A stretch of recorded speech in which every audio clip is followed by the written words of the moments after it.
Hello everyone, today we are studying about some spelling rule. Words never end with I, V and U.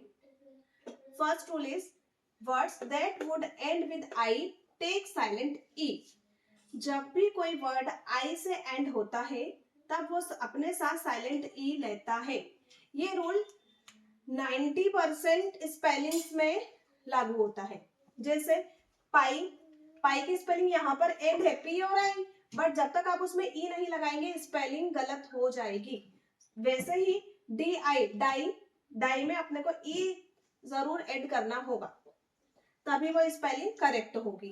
तो ये rule जो है वो 90% तो लागू होता है, बट हाँ ये दिस इज अ लैंग्वेज, सो कुछ ऐसे स्पेलिंग्स है जहां पर ये रूल लागू नहीं होता है, जैसे टैक्सी, सारी, कीवी एंड चिली. सो यदि अपन ये रूल पढ़ते हैं या किड्स को पढ़ाते हैं तो आपको यही बताना है कि 90% स्पेलिंग्स में ये रूल चलता है ताकि उनकी स्पेलिंग्स मिस्टेक कम हो.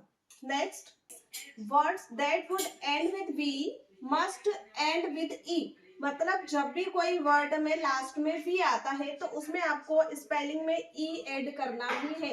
ये जो रूल है वो 99% लागू होता है किसी भी स्पेलिंग में. जैसे हैव, आपने ये कॉमन स्पेलिंग है हैव, यदि आप HAV हैव ऐसे लिखेंगे तो ये गलत हो जाएगा.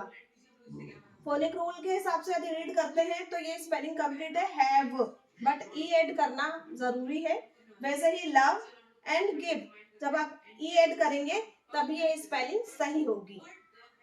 Next one is words that would end with U add silent E. Silent E वो जरूर ऐड करता है 90% स्पेलिंग्स में. जैसे ब्लू, यदि BLUE, ब्लू BLU आप लिखते हैं तो ये स्पेलिंग गलत हो जाएगी, आपको उसमें एक साइलेंट ई ऐड करना ही होगा. वैसे ही ट्रू, ट्रू में आपको एक ई ऐड करना होगा तब वो स्पेलिंग सही होगी. कुछ कुछ स्पेलिंग्स ऐसी है जहां पर ये रूल फॉलो नहीं होता है, जैसे मेन्यू, गुरु, कुछ स्पेलिंग्स और होगी इस टाइप की, बट 90% ये रूल फॉलो होता है. यदि आप इस टाइप से किड्स को बताएंगे तो वो उनकी स्पेलिंग मिस्टेक्स कम होगी. Thank you for watching. If you like this video please share, subscribe and like, and please drop a heart in my comment section. Thank you so much.